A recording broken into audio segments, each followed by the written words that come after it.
आज की video lectures में हम बात करेंगे मेटल एंड इट्स कंपाउंड। कहने का मतलब धातु और उनके यौगिक से संबंधित जो कोई भी प्रश्न आपको railway, NTPC, group D, ALP, JE, RPF, SI constable या और भी जो डिफरेंट एग्जाम्स में आए हुए हैं उससे रिलेटेड सारे क्वेश्चंस को आज हम देखेंगे। जीएस यदि किसी एक एग्ज़ाम में पूछा गया, ये कोई ज़रूरी नहीं है कि वो किसी और एग्ज़ाम में नहीं पूछा जाएगा, ठीक है ना। वो लगभग कॉमन ही होता है, ठीक। तो आज की वीडियो में हम घटनाचक्र की बुक जो स्पेशली रेलवे के लिए आती है उसी से आज हम इस चैप्टर को करने जा रहे हैं, ठीक। चलिए आज की वीडियो लेसन्स की हम शुरुआत करते हैं, ठीक। चलो पहला क्वेश्चन आपका है, ये बॉक्साइट किस धातु का अयस्क है। अयस्क कहते हैं ओर्स को। क्या कहते हैं? ओर्स को। तो बॉक्साइट जो होता है ना, बॉक्साइट वो आपको ये एक मिनट, बॉक्साइट जो होता है ना वो आपको एल्युमिनियम का ओर है। किसका ओर है? एल्युमिनियम का। ये आप याद रखें, ठीक। इसी बॉक्साइट ओर से एल्युमिनियम का निष्कर्षण किया जाता है। आपको पूछा जाएगा कि एल्युमिनियम को किस अयस्क से हम प्राप्त करते हैं, तो बॉक्साइट आंसर होगा, ठीक है ना।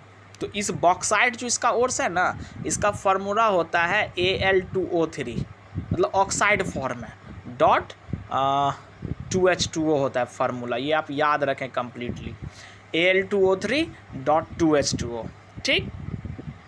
चलो अब देखो, एक एक्सप्लेनेशन में आपको दिया हुआ है टीन का अयस्क कैसेटिराइट होता है। तो आप इसमें केवल एक चीज़ याद रखें, आपसे यदि कभी पूछेगा कैसेटिराइट का फॉर्मूला क्या होता है, पूछ सकता है एग्ज़ाम में, तो SnO2। तो Sn किसका सिंबल होता है? टीन का। Sn O2 हो गया, उसका ऑक्साइड हो गया, तो टीन ऑक्साइड हो गया ना। तो ये जब आपको कैसेटिराइट का फार्मूला याद रहेगा SnO2, तो आप समझ जाएंगे इसमें Sn है तो ये टीन का ही ओर्स है, ठीक। चलो नेक्स्ट क्वेश्चन पे हम चलते हैं, ठीक। अब बोल रहा है कि बेयर की विधि में बॉक्साइट अयस्क का शुद्धिकरण यानी कि पाचन किस में होता है, क्वेश्चन है, ठीक है ना। तो बॉक्साइट अयस्क जो है ना Al2O3 डॉट 2H2O, मतलब बेयर साइंटिस्ट होगा, उसी ने इस मेथड को लाया था, तो इसीलिए उसके मेथड का नाम जो नामकरण किया गया वही है बेयर्स की विधि। तो उसमें बॉक्साइट अयस्क का जो शुद्धिकरण होता है वो सोडियम हाइड्रोक्साइड में होता है। किस में होता है? सोडियम हाइड्रोक्साइड में। तो सोडियम हाइड्रोक्साइड का फॉर्मूला क्या होता है? NaOH, ठीक। इसी को बोलते हैं कॉस्टिक सोडा। इसका एक उपनाम क्या है? कॉस्टिक सोडा, या एक और नाम उसका स्पेशली जो बोला जाता है, क्या बोला जाता है? कॉस्टिक सोडा, ठीक है ना। तो बेयर्स की विधि में बॉक्साइट अयस्क का शुद्धिकरण या पाचन किस में होता है? तो सोडियम हाइड्रोक्साइड में होता है। ये बात आप याद रखेंगे। नेक्स्ट क्वेश्चन है आपका, आयरन पर जंग लगने के कौन से कारण। किसी भी चीज़ पे जो जंग लगता है ना, उसका दो रीज़न होता है, पता है कौन कौन सा रीज़न? एक होता है आपको हवा।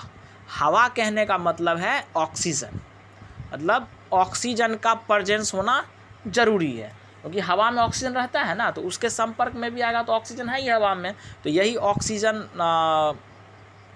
कहने का मतलब है, हवा का मतलब, ठीक। और एक चीज़ ये होना चाहिए, ये क्या बोलते हैं इसको? नमी। नमी कहने का मतलब है जल। जल बोलो, नमी बोलो, दोनों बात सेम होता है, ठीक। इसको बोलते हैं वाटर। तो ये दो चीज़ का होना बहुत ज़रूरी है, ऑक्सीजन और वाटर का, तभी आपको कोरोजन होगा। कहने का मतलब है कि जंग, जो रस्ट बोलते हैं ना, वो मतलब चांसेज हैं किसी भी सब्सटेंस पे होने के, ठीक है ना। तो जल और क्या होगा? हवा होगा।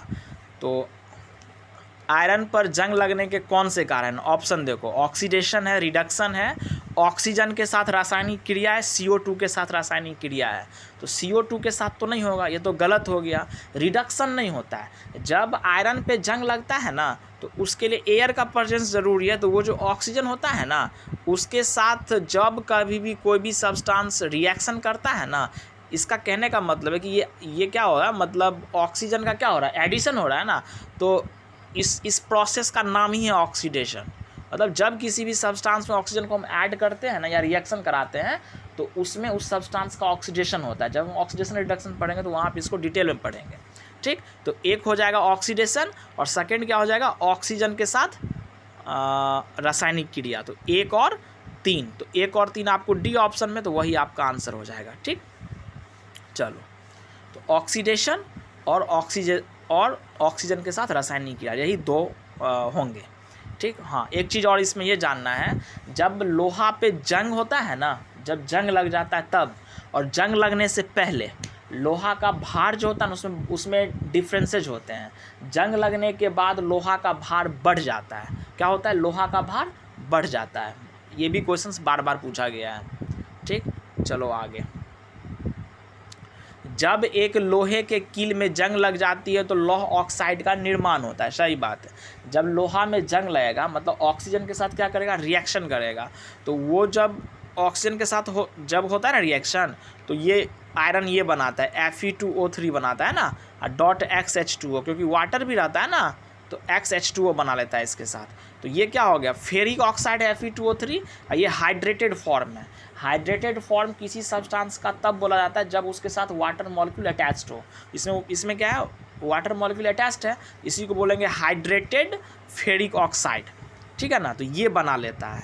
तो पहले क्या था, केवल Fe था, अब क्या हुआ, Fe2O3 डॉट XH2O हो गया। तो भार में क्या होगा, बढ़ोतरी हो जाएगी, ठीक।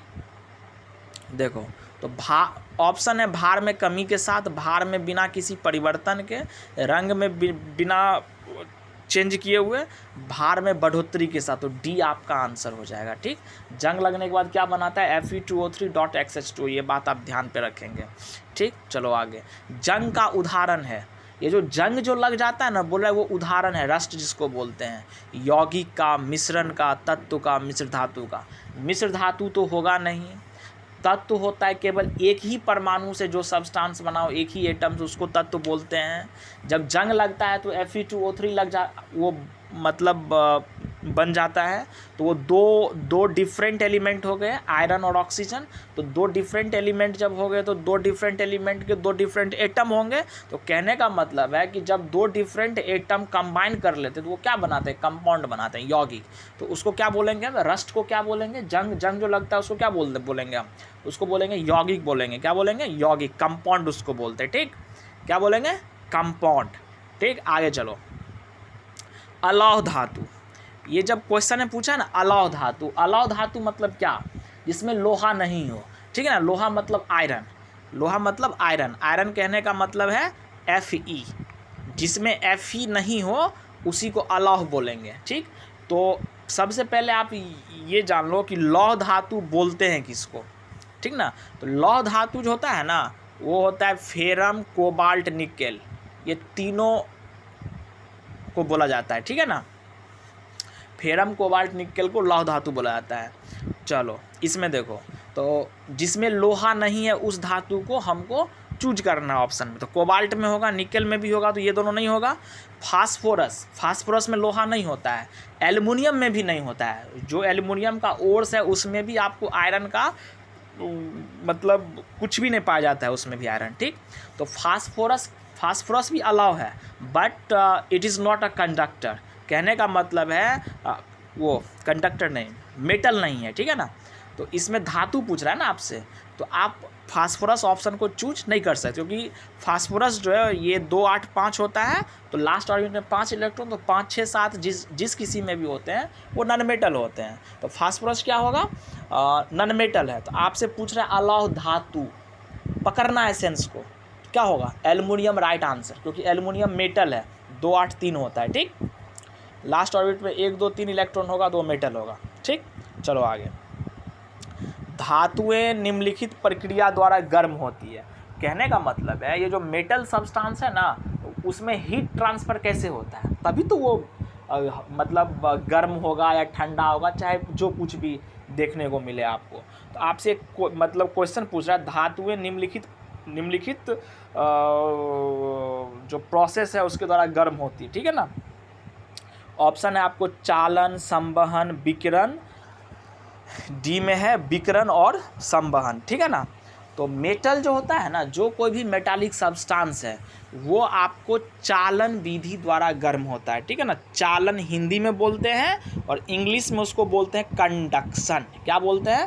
कंडक्शन। अब देखो, मान लो कोई आयरन का रॉड है, आप एक साइड उसको हीट करेंगे तो नेक्स्ट साइड जो उसका नेक्स्ट जो छोर है वो भी आपका वो जो छोर है वो भी हीट हो जाता है आफ्टर सम टाइम, ठीक है ना। तो ये होता कैसे है? लोहा का जो पूरा जो रॉड बना हुआ है उसमें तो लोहा का पार्टिकल तो मूव नहीं करता है, वो तो एक ही जगह है ना। तो ये जो कंडक्शन का जो प्रोसेस है ना, उसमें हीट का ट्रांसफ़र जो है वो मॉलिक्यूल के थ्रू होता है, लेकिन जो उसका आयरन का जो मॉलिक्यूल है ना वो खुद मतलब वो ये है ना पोजीशन अपना वो चेंज नहीं करता है, वो खुद मूव नहीं करता है, लेकिन हीट क्या करता है? मॉलिक्यूल के थ्रू ही ट्रांसफ़र करता है। तो यही चीज़ है कंडक्शन का। इसका उल्टा होता है आपको संवहन, जिसको बोलते हैं। संवहन को इंग्लिश में बोलते हैं कन्वेक्शन बोलते हैं, ठीक ना। देख लीजिएगा, कन्वेक्शन ही बोला जाता है, ठीक। तो इस प्रोसेस में क्या होता है? ये प्रोसेस लिक्विड सब्सटेंस में होते हैं, जैसे वाटर है। तो इस प्रोसेस में जो हीट का ट्रांसफ़र होता है ना, उसमें मॉलिक्यूल जो उसका वो है ना पोजीशन, वो चेंज करके करता है। कहने का मतलब ये है कि मॉलिक्यूल खुद भी एक जगह से दूसरे जगह मूव करके तब हीट को ट्रांसफ़र कराता है। जैसे पानी को आप बॉयल करेंगे, ठीक है ना। तो यही समझाना था, ठीक। और नेक्स्ट है आपको इसी में विकिरण दिया हुआ है, इसको बोलते हैं रेडिएशन। तो रेडिएशन प्रोसेस के थ्रू जो हीटिंग होता है ना वो निर्वात में होता है, कहने का मतलब वैक्यूम, ठीक ना, वहाँ पे होता है ये प्रोसेस, ठीक। तो क्वेश्चन देखो, धातुएं निम्नलिखित प्रक्रिया द्वारा गर्म होती। तो चालन हो गया, संवहन कहाँ होगा? लिक्विड सब्सटेंस में। इसी बात को लिखा हुआ है, धातुएं चालन प्रक्रिया द्वारा गर्म होती है क्योंकि उष्मा का यह संचरण पदार्थ के अणुओं के द्वारा होता है। सही बात है, पदार्थ का अणु कहने का मतलब जो सब्सटेंस है ना वो मॉलिक्यूल से मिलके बना होता है, तो उसी मॉलिक्यूल के द्वारा होता है, ठीक। संवहन में ऊष्मा का संचरण पदार्थ के कणों के स्थानांतरण के द्वारा होता है। अभी जस्ट बताएं, लिक्विड में जो कन्वेक्शन प्रोसेस होती है उसमें जो हीट ट्रांसफ़र होता है उसमें क्या होता है, वो जो लिक्विड का जो मॉलिक्यूल्स है ना वो खुद अपना पोजीशन चेंज करके हीट को ट्रांसफ़र करता है। ये नहीं कि वो एक ही जगह अपना मतलब है और हीट ट्रांसफ़र हो रहा है, ऐसा नहीं होता है। वो खुद भी मूव कर रहा होता है, ठीक है। वो मूव करके तब हीट को अपने साथ लेकर के दूसरे मॉलिक्यूल के पास आता है, वो फिर मूव करता है, ऐसे करके सबके पास वो हीट पहुंच जाता है, ठीक है ना। रेडिएशन द्वारा निर्वात में होता है, ठीक। चलो, अब एक क्वेश्चन है, वात्या भट्टी में किससे आयरन ऑक्साइड उपचयित होता है? ये एक ऊपर में जो लिखा गया ना उपचयन, ये रॉन्ग लिखा गया है, इसमें लिखा जाना चाहिए अपचयित लिखा जाना चाहिए, ठीक ना। हिंदी में दोनों का मीनिंग अलग अलग होता है। जहाँ कहीं पे उपचयन लिखा हुआ हो इसका मतलब होता है इंग्लिश में ऑक्सीडेशन। क्या होता है? ऑक्सीडेशन। जहाँ कहीं भी आपको हिंदी में अपचयन लिखा हुआ मिले इट मीन्स रिडक्शन। क्या होता है? रिडक्शन। जहाँ पे ये बोथ प्रोसेस हो उसको क्या बोलते हैं? Redox reaction. यदि दोनों प्रोसेस ना हो तो उस रिएक्शन को रिडॉक्स रिएक्शन नहीं बोला जाता है। ये जब ऑक्सीडेशन रिडक्शन चैप्टर पढ़ेंगे वहाँ पे डील में इसको अच्छे से पढ़ेंगे, ठीक। तो वात्या भट्टी में जो क्वेश्चन है ना, आयरन ऑक्साइड उपचयित होता है, गलत बात है। आयरन ऑक्साइड अपचयित होता है, क्वेश्चन में मिस्टेक है। तो वो जो उसका जो अपचयन होता है ना आयरन ऑक्साइड का, क्योंकि आयरन ऑक्साइड का जब तक रिडक्शन नहीं होगा तब तक हमको आयरन नहीं मिलेगा, ठीक है ना। तो उसका जो रिडक्शन होता है ना वो कार्बन मोनोऑक्साइड करती है। कौन करता है? कार्बन मोनोऑक्साइड, ये CO, ये आप याद रखें, ठीक। अब देखो आगे देखो, क्वेश्चन मिल जाएगा आपको, है यहाँ पे देखो। उसमें क्या होता है, ये जो आयरन ऑक्साइड है ना ओर, ठीक है ना, ये जो Fe2O3 है ये क्या है? आयरन ऑक्साइड है। ये आयरन का ओर है। कौन सा ओर है? हेमेटाइट बोलते हैं इसको। क्या बोलते हैं? हेमाटाइट, ठीक है ना। तो उसी से आयरन को हम आप बनाते हैं, मतलब आयरन को निकालते हैं वहीं से, ठीक। देखो कोबाल्ट के साथ ये क्या किया? रिएक्शन कर लिया तो Fe3O4 बनाया। Fe3O4 को क्या बोलते हैं? मैग्नेटाइट बोलते हैं, ठीक। उस Fe3O4 को फिर CO क्या करता है? रिएक्शन करके फेरस ऑक्साइड बना देता है, FeO। उसको क्या बोलते हैं? Ferrous oxide, not ferric. तुम हल्ला मत करो। फेरस ऑक्साइड बना लेते हैं। वो फेरस ऑक्साइड क्या होता है, फिर CO के साथ रिएक्शन करके आपको आयरन दे देता है। ठीक, तो ये प्रोसेस वात्या भट्टी, जिसको ये ब्लास्ट फर्नेस बोलते हैं वो इंग्लिश में, उसमें इसी प्रकार का रिएक्शन होता है और लास्टली हमको आयरन हमको मिल जाता है। तो इसमें जो आयरन ऑक्साइड, जो हेमाटाइट जिसको बोलते हैं, उस ओर्स को अपचयन मतलब रिडक्शन करने का काम, मतलब उसको रिड्यूस्ड करके जो हमको आयरन मिला वो कौन करवाता है, CO, कार्बन मोनोऑक्साइड। यही क्वेश्चन पूछ रहा था। ठीक, आगे चलो। अब बोल रहा है आपको ये जो वात्या भट्टी में जो कुछ भी होता है ना, जो लोहा मिलता है आपको वात्या भट्टी में या जो बनता है, वो लोहा को बोलते हैं ढलवा लोहा। उसको पिटवा लोहा नहीं बोला जाता है। वहाँ पे जो हमको मिलता है वो ढलवा लोहा ही मिलता है। उसको इंग्लिश में पिग आयरन बोलते हैं। क्या बोलते हैं, पिग आयरन। ढलवा लोहा बोलो, कच्चा लोहा बोलो, दोनों सेम चीज़ होता है। ठीक, चलो। वात्या भट्टी का प्रयोग होता है निम्नलिखित के लिए, अपचयन के लिए। अभी जस्ट पढ़े हैं ना, हेमाटाइट का वात्या भट्टी में जब कराए तो कार्बन मोनोऑक्साइड रिड्यूस्ड करके, उसको कहने का मतलब अपचयित करके उसको हमको आयरन दिया। तो वात्या भट्टी में रिडक्शन ही होता है, नॉट ऑक्सीडेशन। ठीक है ना, हल्ला मत करो, वीडियो बना, हल्ला मत करो। एक प्रोसेस है ऑक्सीकरण लिखा हुआ, एक लिखा हुआ है संघनन, एक लिखा है पॉलीमरीकरण, मतलब पॉलीमराइजेशन। तो B नहीं होगा, D भी नहीं होगा, C भी नहीं होगा। कंडेंसेशन होता है, कंडेंसेशन होता है जब आप गैस से लिक्विड बनाओगे, लिक्विड से जब सॉलिड बनाओगे, इस प्रोसेस को बोलते हैं कंडेंसेशन। तो वो भी नहीं होगा। तो आंसर आपका A हो जाएगा। कोरंडम का प्रयोग, एक मिनट। अब नेक्स्ट क्वेश्चन है, कोरंडम का प्रयोग निम्नलिखित रूप में किया जाता है। ठीक, देखो कोरंडम जो होता है ना, वो एल्युमिनियम का ओर्स है। पहले आप पढ़े थे बॉक्साइट, तो बॉक्साइट भी ओर्स है। उसी बॉक्साइट से हम आप क्या करते हैं, एल्युमिनियम को निष्कर्षण करके हम आप प्राप्त करते हैं, मतलब उसको निकालते हैं वहीं से। ठीक, ये जो है ना कोरंडम, वो भी एल्युमिनियम का ही ओर्स है, बट उससे हम आप एल्युमिनियम निकालते नहीं हैं। ठीक है ना, तो इसका प्रयोग निम्नलिखित रूप में किया जाता है। फर्टिलाइजर है, उर्वरक, औषधि, पेंट, इनमें से कोई नहीं।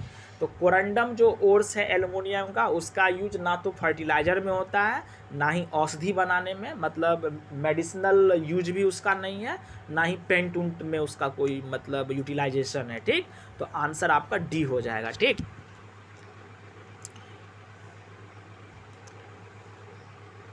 चलो आगे चलो। नेक्स्ट क्वेश्चन है आपको, पीतल एक मिश्र धातु है जबकि वायु है एक, क्या है वायु। ठीक है ना, वायु क्या है, वायु आपको मिश्रण है। क्या है, मिश्रण। मिश्रण क्यों बोलते हैं, क्योंकि उसमें एक से अधिक सब्सटेंस है। उसमें नाइट्रोजन भी मिलेगा आपको, ऑक्सीजन भी मिलेगा, आर्गन भी मिलेगा, सल्फर डाइऑक्साइड भी मिलेगा, नाइट्रोजन डाइऑक्साइड NO2 भी आपको मिल जाएंगे। तो बहुत सारा चीज़ आपको मिल जाता है। तो वो क्या हो जाएगा, मिश्रण हो जाएगा। पीतल मिश्र धातु है। पीतल मिश्र धातु क्यों है, पीतल मिश्र धातु इसलिए है क्योंकि वो कॉपर और जिंक से मिलके बना होता है। दोनों मेटल है तो मेटल मेटल मिलके बनाया, इसलिए इसको क्या बोलते हैं, मिश्र धातु बोलते हैं। कॉपर जिंक मिल करके पीतल बनाता है। पीतल को अंग्रेजी में क्या बोलते हैं, ब्रास बोलते हैं। क्या बोलते हैं, ब्रास। ठीक है ना, चल नेक्स्ट क्वेश्चन है, तांबा तथा जस्ता मिश्रण है। क्या है, मिश्रण है। आपसे पूछ रहा है कांसा का, जर्मन सिल्वर का। ठीक है ना,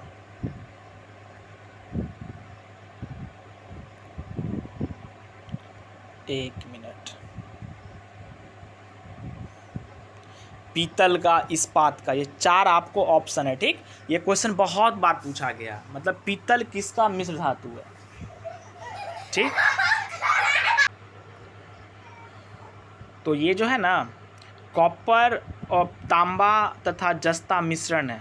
ये जो तांबा और जस्ता जो मिश्रण है ना, तांबा मतलब कॉपर, इसी कॉपर को बोलते हैं तांबा, इसका सिंबल है। जस्ता बोलते हैं जिंक को, इसको पित्तल बोलते हैं ऑफिशियली। ठीक है ना, चलो तो ये हो गया कॉपर तथा जिंक मिश्रण किसका, तांबा, सॉरी तांबा तथा जस्ता मिश्रण है तो पीतल का। पीतल को क्या बोलते हैं, ब्रास बोलते हैं। क्या बोलते हैं, ब्रास। ठीक, इसमें एक चीज़ और क्या याद रखना है, इसका परसेंटेज भी याद रखना है, कॉपर और जिंक का कितना परसेंटेज होता है। तो कॉपर होता है कितना, कॉपर आपको 70% होता है ब्रास में, जिसको पित्तल बोलते हैं, और जिंक में जिंक कितना होता है 30%। ये भी कभी कभी एग्ज़ाम में ऑप्शन में पूछ देता है, कंपोजिशन का परसेंटेज पूछ देता है, ठीक। तो इसको भी आप याद कर लेंगे, ठीक। चलो नेक्स्ट है ब्रास के बाद हम आप पढ़ेंगे ब्रोंज। क्या पढ़ेंगे, ब्रोंज, ठीक। तो ब्रोंज को हिंदी में बोलते हैं कांसा बोलते हैं, क्या बोलते हैं, कांसा। ये जो कांसा जो होती है ना, वो आपको कॉपर और टीन का मिक्सचर है। किसका है, कॉपर और टीन का, जो ऑप्शन ए में आपको दिया हुआ है। कांसा किसको बोलते हैं, ब्रोंज इंग्लिश में नाम है उसका। कॉपर और टीन का क्या है, ये मिक्सचर है, मतलब मिश्र धातु है। तो कॉपर कितना होता है पता है, 88% इसमें होता है, ये भी आप याद रखें कंपोजिशन। और टीन 12% होता है, ठीक। चलो आगे, कांसा तांबा और किस धातु का मिश्र धातु है, ऐसे भी क्वेश्चन पूछेगा। तो कांसा में क्या होता है, तांबा और टीन होता है, तो टीन मार देंगे आप, ठीक है। आगे चलो, ब्रॉन्ज एक मिश्र धातु, जिसमें सारा ऑप्शन ही रॉन्ग है, ठीक, देख लिया आप। चलो आगे चलो, अब नेक्स्ट क्वेश्चन है आपके पास, गन धातु एक मिश्र धातु है। गन धातु एक मिश्र धातु है, ये आपसे क्वेश्चन पूछ रहा है। गन धातु को गन मेटल भी बोला जाता है, ठीक। या तो गन धातु बोलो या गन मेटल बोलो, गन मेटल, ठीक। ये किसका मिश्र धातु है, ये आपसे पूछा गया है।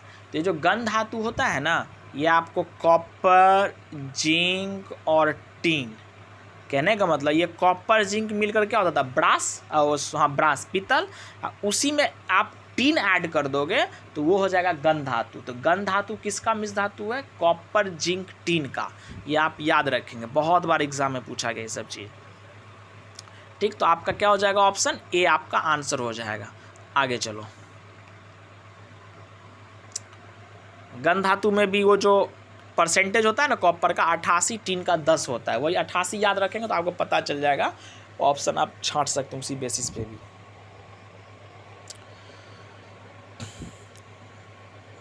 अब अगला क्वेश्चन है गन पाउडर। ये जो अभी आप पढ़े थे गन धातु, अब नेक्स्ट क्वेश्चन है गन पाउडर। गन पाउडर होता है बारूद को बोलते हैं, किसको बोलते हैं, बारूद को। गन पाउडर को हिंदी में क्या बोलते हैं, बारूद। ये जो बारूद होता है ना, ये जो मिश्रण है ना, ये जो मिश्रण है वो किसका है, वो आपसे पूछ रहा है। पहला ऑप्शन है सल्फर, कार्बन और फास्फोरस, ठीक। सल्फर तो होगा, कार्बन नहीं होगा, फास्फोरस भी नहीं होगा। सी में देखो सल्फर है, होगा रेत, पोटासियम, चारकोल होगा, पोटासियम से कोई रिश्ता नहीं तो ये भी छट जाएगा। डी देखो सल्फर चारकोल है, फिर कार्बन नाइट्रोजन नहीं होगा, डी नहीं होगा। सबसे राइट जो आंसर है इसमें वो है आपको बी है, वो है सल्फर, चारकोल और सोडा, ठीक ना। तो बारूद किसका मिश्रण है, सल्फर, चारकोल और सोडा का। ये जो सोडा है ना इंग्लिश में, वो हिंदी में लिखा हुआ, इस सोडा को बोलते हैं साल्ट पीटर बोलते हैं। क्या बोलते हैं, साल्ट पीटर, ठीक है ना, साल्ट पीटर होते हैं। इस साल्ट पीटर का नाम है पोटासियम नाइट्रेट, KNO3। क्या नाम है, पोटासियम नाइट्रेट। क्या बोलते हैं इसको, पोटासियम नाइट्रेट, ठीक ना। तो साल्ट पीटर का नाम क्या, पोटासियम नाइट्रेट। ये भी एग्जाम में कभी कभी पूछ देता है, साल्ट पीटर किसको बोलते हैं। चलो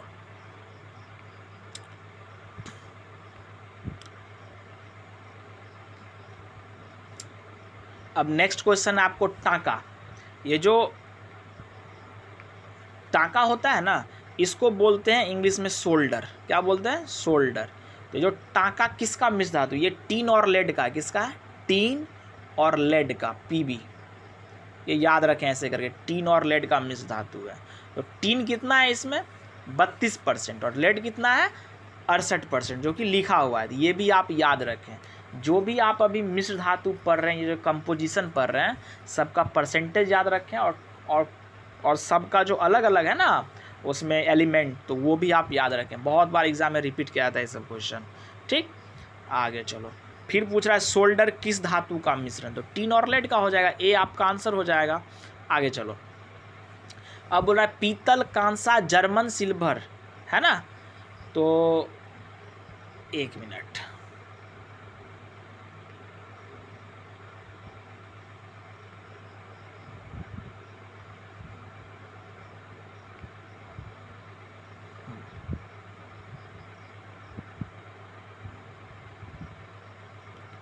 ठीक है, चलो यही है ना। पूछ रहा है पीतल, कांसा, जर्मन सिल्वर में कौन सब में पाया जाता है, ठीक, ये आपको पूछा गया है। जो पीतल है उसमें क्या होता है, कॉपर जिंक, ये पता चल जाएगा आपको। कांसा में क्या होता है, कॉपर टिन, ये भी आपको पता चल गया। जर्मन सिल्वर में कॉपर जिंक निकेल होता है, क्या होता है, कॉपर जिंक और निकेल होता है, तो सब में कॉमन क्या हो जाएगा, कॉपर, ठीक है। चलो, तो जर्मन सिल्वर में जर्मन सिल्वर जो होता है वो किसका मिश्र धातु होता है, ये आपसे यदि पूछे तो वो आप याद रखें, जर्मन सिल्वर जो है वो तांबा, जस्ता, निकेल का होता है। किसका होता है, यह ना, तांबा, जस्ता, निकेल, ये आप याद रखें, copper zinc nickel, copper zinc nickel, ये भी एग्जाम में बहुत बार पूछा गया है, ठीक। चलो आगे,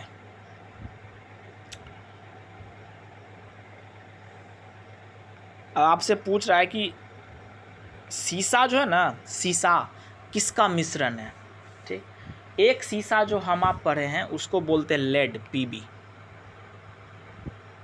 उसको ही बोलते हैं सीसा। बट ये नहीं पूछ रहा है आपसे, वो जो सीसा जो अभी जो क्वेश्चन में पूछ रहा है ऑप्शन के अकॉर्डिंग, वो है कांच, क्या होता है, कांच बोलते हैं उसको। कांच जो होता है ना वो रेत और लवण होता है, रेत और लवण का मिश्रण होता है। जब रेत बोलते हैं ना, रेत को बोलते हैं सैंड, बालू बोलो, सब एक ही चीज़ है, ठीक ना, ये बोलो या इसी को सिलिका बोलो, क्या बोलो, सिलिका।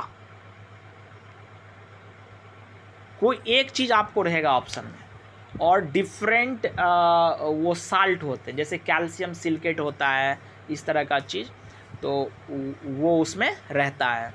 तो रेत और लवण का मिश्रण है कौन, सीसा, जिसको कांच बोलते हैं। वो आपको अति शीतित द्रव होता है, ठीक है ना, अक्रिस्टलीय होता है, कहने का मतलब है कि उसका कोई शेप नहीं होता है, ठीक है ना कोई निश्चित फार्मूला होता है उसका, क्योंकि डिफरेंट चीज़ का वो मिश्रण है, ठीक। रेत है, लवण है, तो रेत बोलते हैं सिलिका को, लवण है तो बहुत सारा है एडेड, 2-3 एडेड है, ठीक है ना। तो ये चीज़ है, तो ऑप्शन में आपको रेत भी रह सकता है, बालू भी रह सकता है, सैंड भी रह सकता है, उसकी जगह सिलिका भी आपको दे सकता है, ठीक। तो कोई एक दे तो समझ जाएंगे, ठीक ना। आगे चलो, लिखा हुआ है ना, सीसा, कांच धातुओं के सिलिकेट, विरंजक पदार्थ, क्षारीय धातु के ऑक्साइड आदि के समांगी मिश्रण से बनाया जाता है। तो सीसा किसका मिश्रण है, जस्ता निकेल का तो होगा नहीं, अभ्रक क्वार्ट्ज का नहीं होगा, कॉपर टिन का नहीं होगा, तो रेत और लवण आपका राइट आंसर है। नेक्स्ट क्वेश्चन है पारा का अयस्क। देखो ये जो पारा है ना, इसको बोलते हैं मरकरी, Hg से इसको डिनोट, ये इसका सिंबल होता है, एटॉमिक नंबर 80 होता है, देख लेना एक बार, ठीक। तो पारा का जो अयस्क जो होता है ना, जिससे हम आप पारा निकालते हैं, उसका नाम है सीने बार। उसका नाम क्या है, सीने बार, सीने बार। ये आपको मर्क्यूरस सल्फाइड होता है, HgS को बोलते हैं, इसका फार्मूला क्या होता है, HgS। इसी से हम आप मरकरी प्राप्त करते हैं। पूछेगा मरकरी का निष्कर्षण किससे करते हैं, किससे प्राप्त करते हैं, तो सीने बार से। सीने बार का फार्मूला क्या होता है, HgS होता है, ठीक। लेकिन क्वेश्चन जो पूछ रहा है उसमें ऑप्शन आपको अलग अलग है, यहाँ पे आपसे सीने बार के बारे में नहीं पूछ रहा है, लेकिन हम यहाँ पे इसको बता दिए, ठीक ना। तो पारा का अयस्क है, ऑप्शन है गैलेना, कैलोमाइट, कैलोमल, पेटसाइट, ठीक ना। तो गैलेना नहीं होगा, गैलेना का फार्मूला होता है PbS, लेड का सल्फाइड होता है, वो नहीं होगा। तो पारा का जो अयस्क है ना, इस क्वेश्चन के अकॉर्डिंग जो ऑप्शन है, तो कैलोमल हो जाएगा, क्या हो जाएगा, कैलोमल, सी आंसर। क्या होगा, कैलोमल। कैलोमल जो है ना, इसका फार्मूला होता है Hg2Cl2, सबका फार्मूला याद रखें, लिख करके नोट्स बना ली सबको। कैलोमल बोलते हैं, Hg2Cl2 क्या बोलते हैं, कैलोमल। तो कैलोमल किसका ओर से, मरकरी का ओर से, ठीक। चलो आगे, एल्युमिनियम कास्टिक सोडा में किसकी रचना के कारण विलय होता है? कहने का मतलब है ये जो एल्युमिनियम है ये कास्टिक सोडा के साथ जब रिएक्शन करता है तो ये उसमें विलय हो जाता है। क्यों विलय हो जाता है पता है? ये जो NaOH होता है ना, ये वाटर के साथ ये क्या करता है, इसमें वाटर भी कुछ अमाउंट में रहता है, ठीक। तो ये क्या करता है, एल्युमिनियम के साथ रिएक्शन करके सोडियम मेटा एल्यूमिनेट बनाता है। क्या बनाता है? Sodium Meta aluminate, NaAlO2 formula होता है ना, NaAlO2, देखो है ना NaAl2, ये जो रिएक्शन है, ये जो है ना, ये इसी को बोलते हैं सोडियम मेटा एल्यूमिनेट। इसीलिए वो क्या होता है, उसमें डिसॉल्व कर जाता है, विलय है, ठीक। तो वही आपसे पूछ रहा है, जो बनेगा उसी कारण न होगा, तो जो क्या बना, सोडियम मेटा एल्यूमिनेट बना, तो वही आपका आंसर हो जाएगा।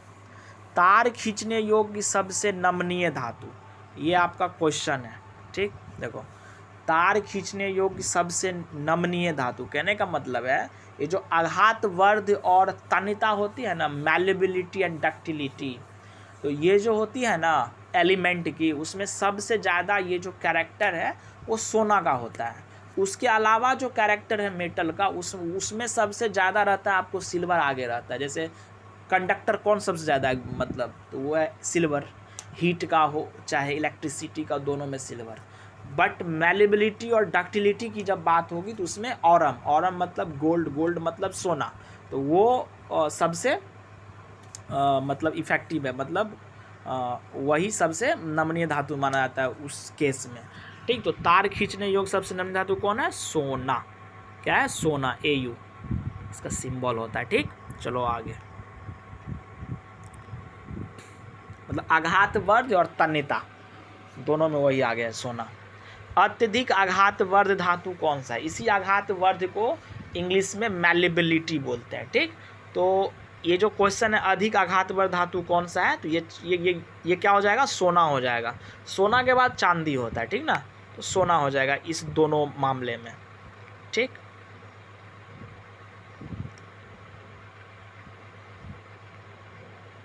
पच्चीस हो गया, एक मिनट देख लेते हैं इधर कर दिए हैं कि नहीं कर दिए, सारा मिस्टेक तो नहीं हुआ ना? मिस्टेक नहीं हुआ, चलो।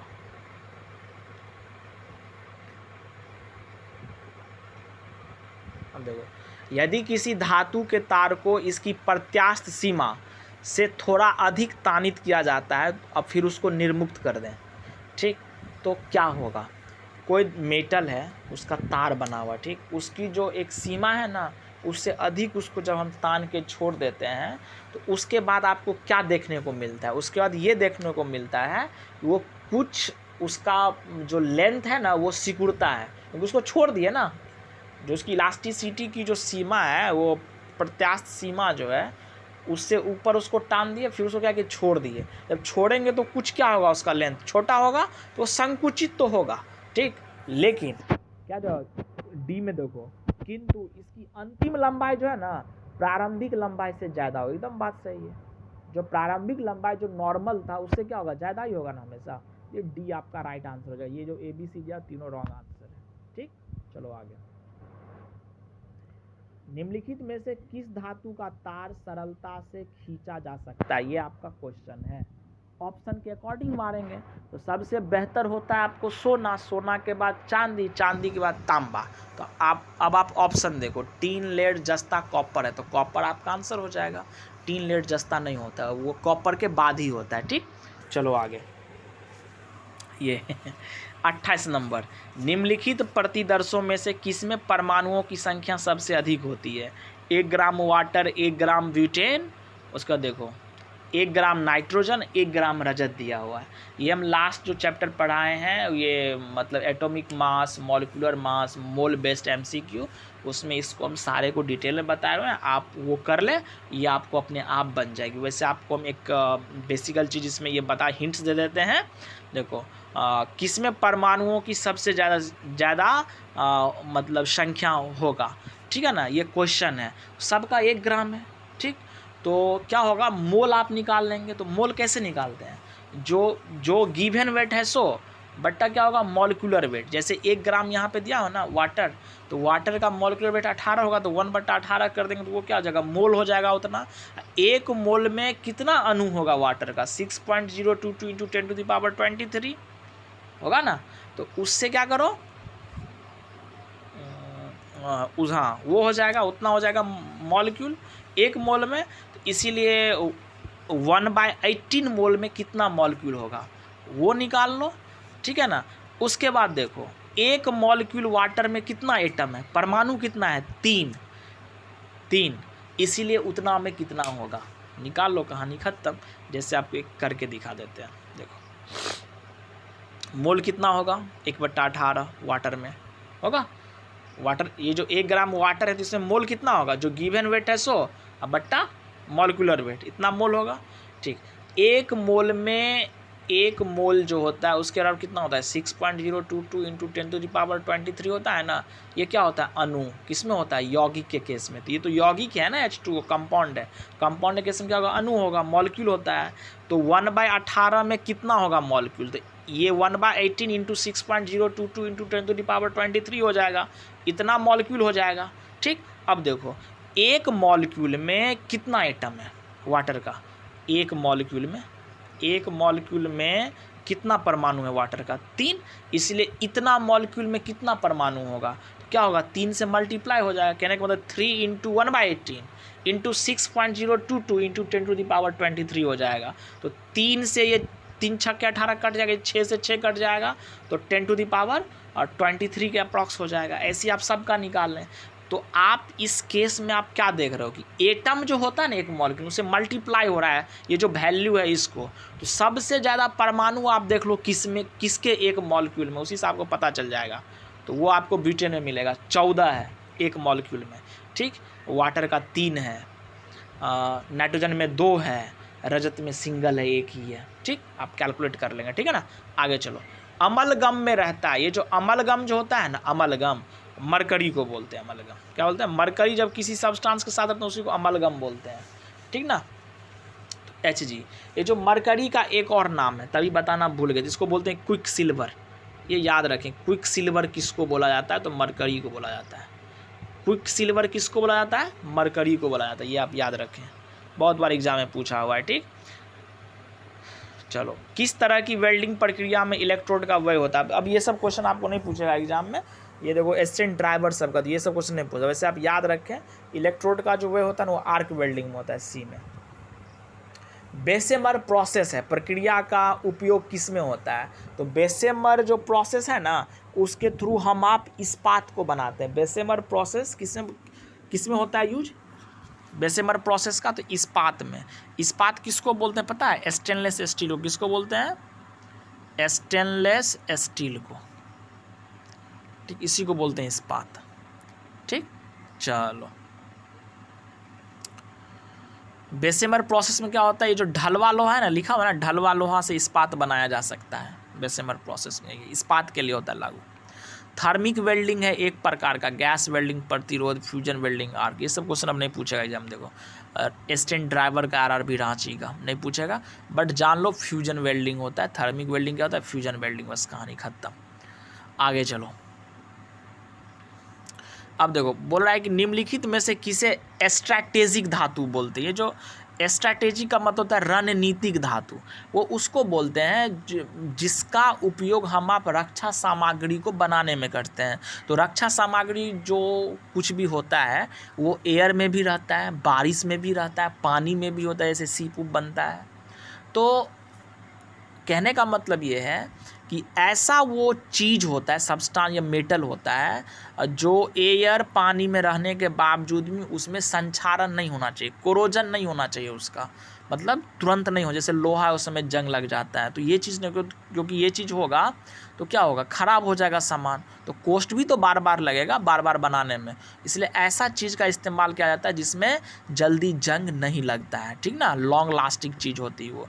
तो ऐसे चीज़ को स्ट्रैटेजिक धातु बोलते हैं, वो मेटल होता है, ठीक ना। उसका नाम है टाइटेनियम। सिलिकॉन नहीं होगा, जर्मेनियम नहीं होगा, यूरेनियम, टाइटेनियम होगा। तो टाइटेनियम होता है ऐसा सब्सटेंस, क्रोमियम होता है, मैग्नीज भी होता है, जर्कोनियम भी होता है। जर्मेनियम नहीं होता है, जर्कोनियम होता है। तो ये चारों चीज़ होता है, आप याद रखें, ठीक। इसमें संक्षारण जल्दी नहीं होता है, ठीक। चलो, निम्नलिखित में से कौन सा तत्व स्वतंत्र अवस्था में पाया जाता है? देखो, निम्नलिखित में से कौन सा तत्व स्वतंत्र अवस्था में पाया जाता है, कहने का मतलब है इंडिपेंडेंटली वजूद उसी का होगा एलिमेंट में जो नॉन रिएक्टिव टाइप का होगा। नॉन रिएक्टिव कहने का मतलब है कि लेस रिएक्टिव, नॉन रिएक्टिव तो नहीं करो यूज, लेस रिएक्टिव जो है मतलब जिसके लिए स्पेशल सर्कमस्टांसेस का होना जरूरी है तभी वो रिएक्शन कर सके। नॉर्मल जैसे सोडियम से रखोगे रिएक्शन कर लेता फटाक से, तो ऐसा चीज़ नहीं होना चाहिए, ठीक है ना। तो उसमें क्या होता है, ये जितना आपको एलिमेंट दिया गया आयोडीन, मैग्नीशियम, फास्फोरस, सल्फर, इसमें सल्फर होगा। सल्फर आपको मुक्त अवस्था में ज्वालामुखी वाले इलाके में आपको मिल जाएगा। पूछेगा ज्वालामुखी में किस एलिमेंट का, किस तत्व का सब मतलब यौगिक रहता है, तो सल्फर का। ये जो बाल का जो सेटिंग होता है ना उसमें भी किया जाता है यूज सल्फर का। अंडा में सल्फर पाया जाता है। प्याज सल्फर जलते, वो प्याज नहीं, वो हाँ प्याज में भी शायद रहता है सल्फर। देख आगे होगा क्वेश्चन तो बताएंगे, ठीक ना। तो ये चीज़ आप याद रखें। आगे चलो, 80% से अधिक वेल्डिंग क्षमता होती है किसका? किसी का नहीं होता। ये क्वेश्चन अब एग्जाम में आप लोगों ने पूछेगा नॉर्मली। असिस्टेंट ड्राइवर से अब ये सब जमाना चला गया क्वेश्चन का, अब ये सब चीज़ नहीं आती है। ये कंपाइलेशन है मतलब 2001 से लेकर के अभी तक का, इसलिए वो डाल दिया हुआ है, ठीक। अब देखो, स्टेनलेस स्टील निम्नलिखित की मिश्र धातु है। अभी जस्ट नहीं, अभी ये नहीं पढ़े थे, अभी हम अब जर्मन सिल्वर पढ़े थे। जर्मन सिल्वर अलग चीज़ है, स्टेनलेस स्टील अलग चीज़ है। तो स्टेनलेस स्टील जो होता है ना, क्या स्टेनलेस स्टील, इसको हिंदी में इस्पात बोलते हैं। ये आपको मिश्र धातु होती है आयरन की, फेरम का, क्रोमियम का और निकेल का। फेरम, क्रोमियम, निकेल, और इसमें कार्बन भी मिलाया जाता है इसकी उसकी हार्डनेस को बढ़ाने के लिए। कार्बन मतलब इसकी कठोरता को बढ़ाने के लिए कार्बन मिलाते हैं। पूछेगा स्टेनलेस स्टील की कठोरता बढ़ाने के लिए क्या मिलाते हैं, तो कार्बन मिलाते हैं, याद रखना। और स्टेनलेस स्टील का या स्टेनलेस स्टील को संक्षारण प्रतिरोधी बनाने के लिए, कहने का मतलब है कि कोरोजन के एंटी में जो उसका नेचर है वो डेवलप्ड रहे, या वो मतलब उसी प्रकार से मतलब उसका नेचर बना रहे, मतलब संक्षारण जल्दी नहीं होना चाहिए उसमें।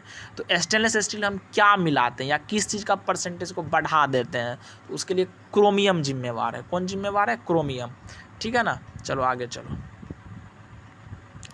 देखो लोहा का शुद्धतम रूप क्या होता है, इसका एक्सप्लेनेशन है, बता रहे हैं आपको। सॉरी, ये दूसरे क्वेश्चन का, ये ऊपर न जाएगा।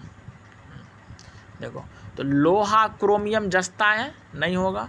लोहा क्रोमियम निकेल हो गया। FeCrNi जो अभी आपको बताए थे, डी आंसर, ठीक ना। तो इसमें जो जंग नहीं लगता है ना, इसी के चलते स्टेनलेस स्टील या इस्पात का जो यूज है ना, हम आप ये जो मेडिसिनल जो होता है ना, सर्जरी उर्जरी वाला जो इक्विपमेंट बनता है वो इसी का बनाया जाता है, ठीक। आगे चलो, स्टेनलेस स्टील जो बनाया जाता है ना, उसमें पूछ रहा है जो मिश्र धातु जो बनता है 3 चीज़ से, 3 तत्व से, उसका अवरोही क्रम में परसेंटेज क्या है उसका।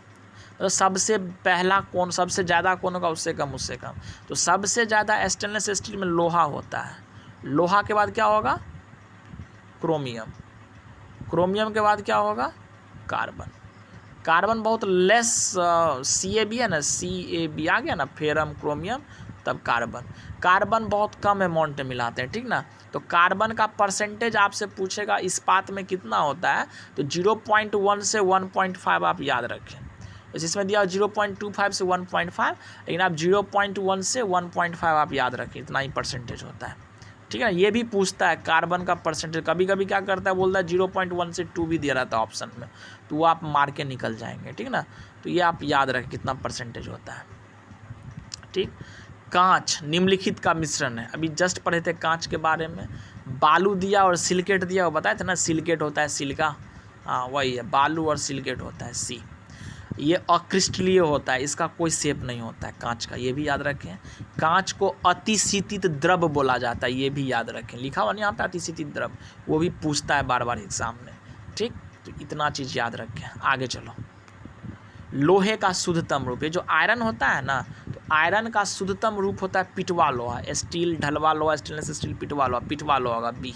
पिटवा लोहा को हाँ वही होता है पिटवा लोहा। पिटवा लोहा में आपसे पूछेगा कार्बन का परसेंटेज कितना होता है। देखो ये पिटवा लोहा में कार्बन का परसेंटेज कितना होता है, ये बहुत बार क्वेश्चन पूछता है।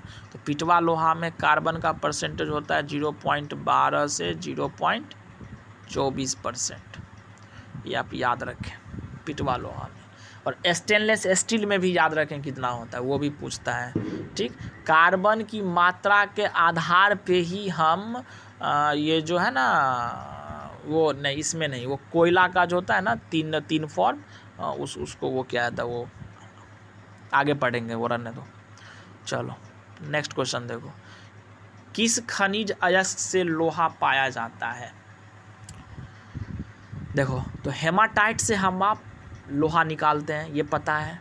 ठीक, बट क्वालिटी के हिसाब से देखोगे ना, पूछेगा लोहा के किस ओर्स का क्वालिटी के आधार पे अच्छा वो होता है लोहा, तो वो आपको मैग्नेटाइट का होता है। किसका होता है, मैग्नेटाइट का होता है, Fe3O4 का, Fe3O4 का क्वालिटी के हिसाब से। बट एग्ज़ाम में नहीं, इंडिया में जो है ना या कहीं पे भी मैक्सिमम जगह हेमेटाइट से ही उसका निष्कर्षण क्या हमको मिलता है, हेमेटाइट से ही। लेकिन क्वालिटी के तौर पे पूछेगा तो तब मैग्नेटाइट मार देंगे। ठीक, चलो आगे। Halite, hematite, azurite, hematite. Hematite का फॉर्मूला लास्ट टाइम ही बता दिए थे, Fe2O3 होता है। ठीक, अधिकांश लोहा निम्न से प्राप्त किया जाता है हेमाटाइट से, Fe2O3 से। चलो हेमाटाइट अयस्क है, किसका है, आयरन का है। ठीक, कोई दिक्कत नहीं है, ठीक है ना। देखो परंतु इससे अच्छा अयस्क मैग्नेटाइट है। क्यों लिखा हुआ है, क्वालिटी के मामले में है। ठीक ना। चलो, चुंबकीय पृथक्करण विधि निम्नलिखित में से किस अयस्क के सांद्रण में प्रयुक्त होती है। कहने का मतलब है कि इस ये जो है ना दिया हुआ, इसमें से किसको हम चुंबकीय पृथक्करण मेथड उसके थ्रू उसको हम मतलब आइसोलेट कर सकते हैं, समझे। वो होता है मतलब मैग्नेटाइट को। मैग्नेटाइट में आपको मैग्नेट वाला गुण होता है ना, तो उसको चुंबकीय पृथक्करण विधि से हम लोग मतलब सांद्रण में किस अयस्क के सांद्रण में प्रयुक्त होती है, तो मैग्नेटाइट का सांद्रण हम आप चुंबकीय पृथक्करण विधि से कर सकते हैं। ठीक ना। चलो डी होगा आंसर। चलो आगे। ठीक, चलो इनमें से बेमेल कौन है, इस्पात है, तांबा है, लोहा है, एल्युमिनियम है। बेमेल पूछे को, लोहा अकेले है तो तत्व होगा, एल्युमिनियम अकेला है तत्व होगा, तांबा अकेला है तत्व होगा। इस्पात तत्व नहीं है। इस्पात क्या है, इस्पात क्या है, मिश्रण है। किसका, फेरम का, क्रोमियम का, निकेल का। Some amount of carbon also present in it. ठीक है ना। तो ये समझ गए, तो ए आपका आंसर हो जाएगा। चलो निम्नलिखित धातुओं पर विचार करें। घनत्व का सही आरोही क्रम कौन सा है। सबसे कम, उससे बड़ा, उससे बड़ा, उससे बड़ा, ये पूछ रहा है।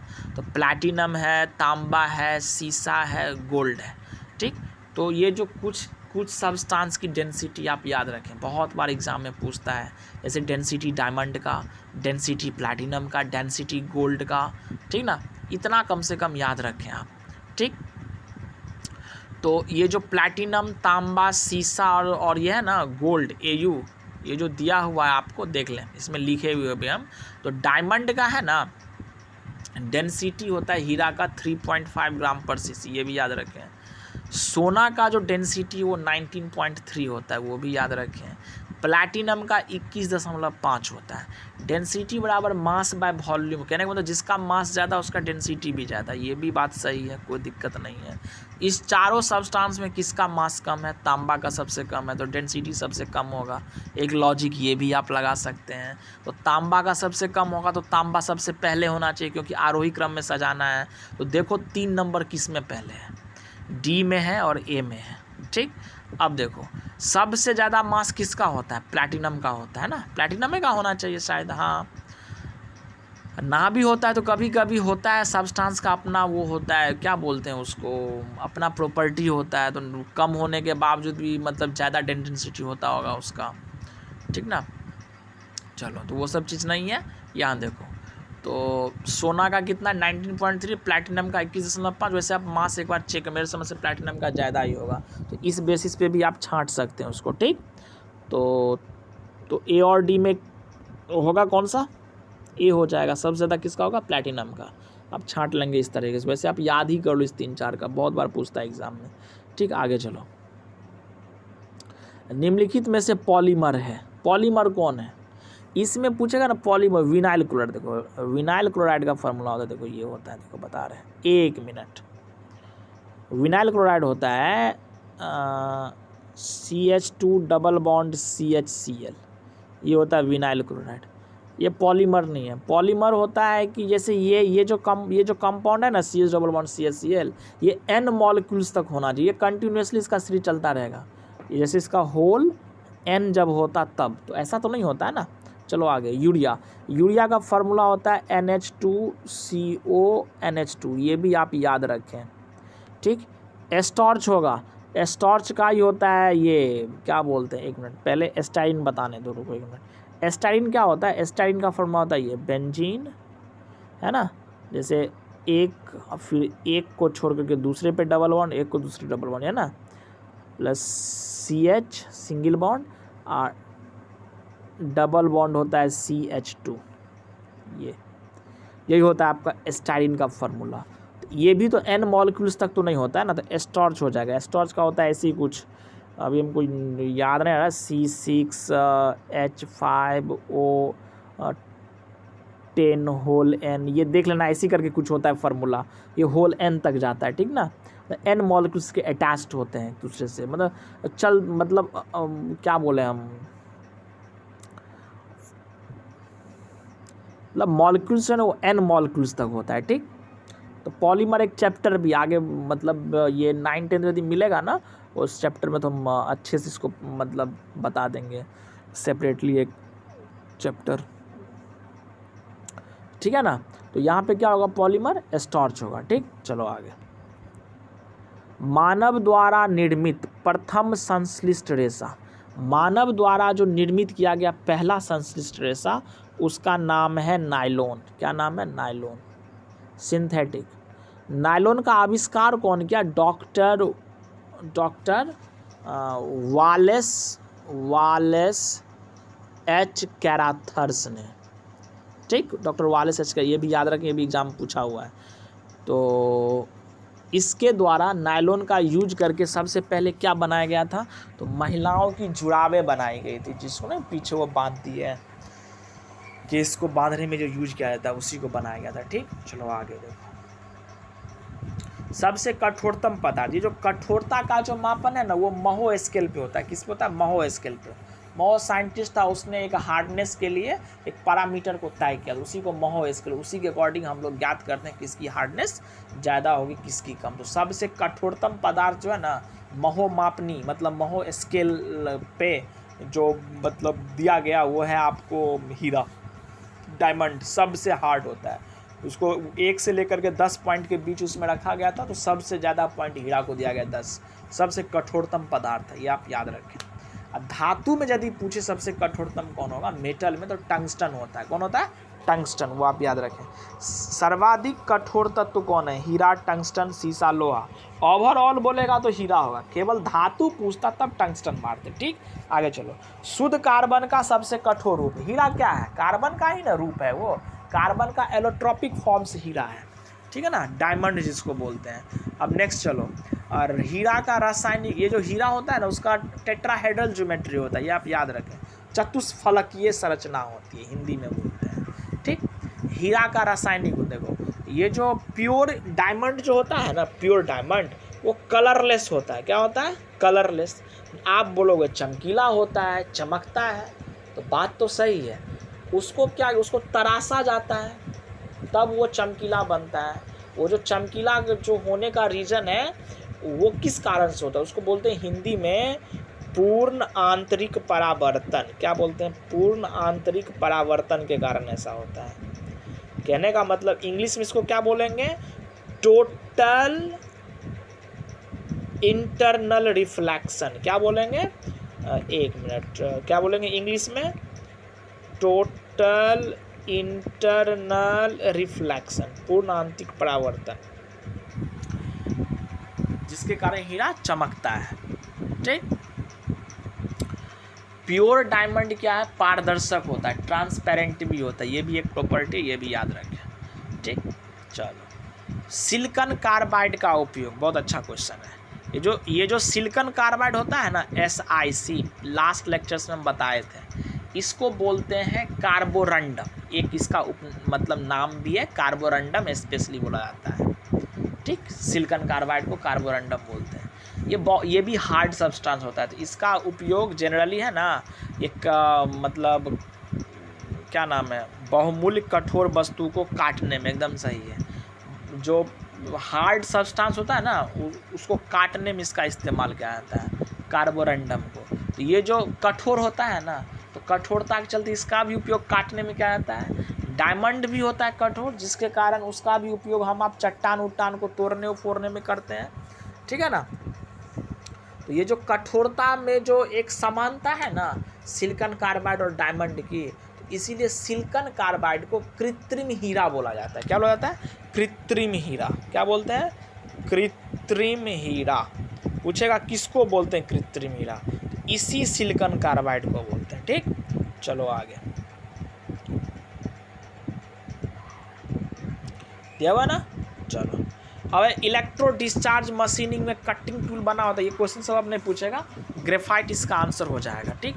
इनमें से कौन एक तत्व है, तो हीरा एक तत्व है। हीरा केवल हीरा किसको बोलते हैं? डायमंड को। केवल कार्बन रहता है उसमें, नीलम, पन्ना, मानिक ये आपको तत्व नहीं है। ठीक ना।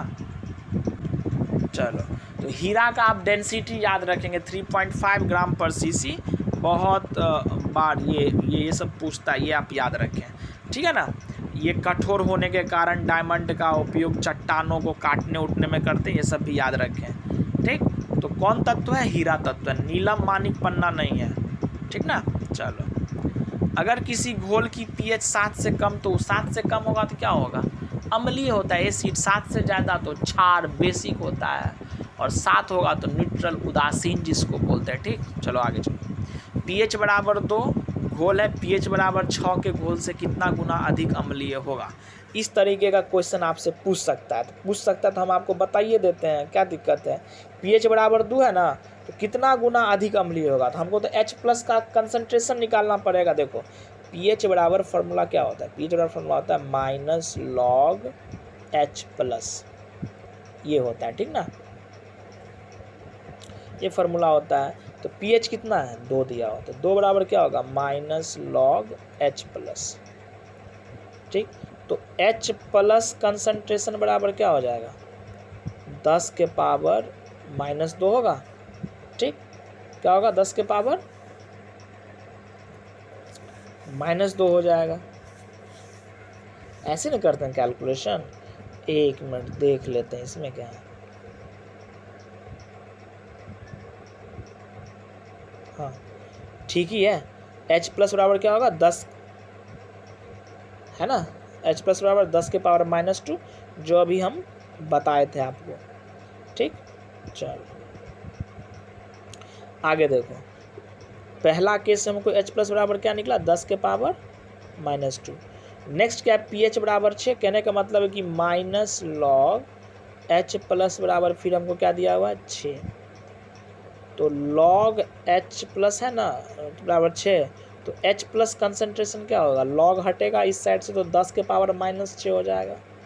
ये हो जाएगा 10 के पावर -6। सेकेंड केस में आपको क्वेश्चन पूछ रहा है pH बराबर 2 का घोल pH बराबर 6 के घोल से कितना गुना अधिक अम्लीय होगा? ठीक ना, मतलब pH बराबर 6 के घोल से कितना गुना अधिक अम्लीय होगा?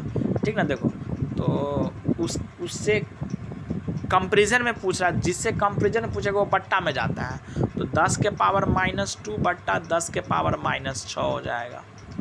ऊपर में क्या होगा? 10 के पावर 4 होगा, तो क्या हो जाएगा? 10,000 होगा। ये होगा 10,000। ऑप्शन देखो 1,000 है, तो 1 0 इसमें मिस्टेक है, तो आपका सी आंसर नहीं होगा। ओवरऑल चारों आंसर गलत है। ठीक। तो 10 के पावर 4 को 0 निकालना आपको सिखा दिया, आप आराम से कर लेंगे। ठीक ना। आगे चलो,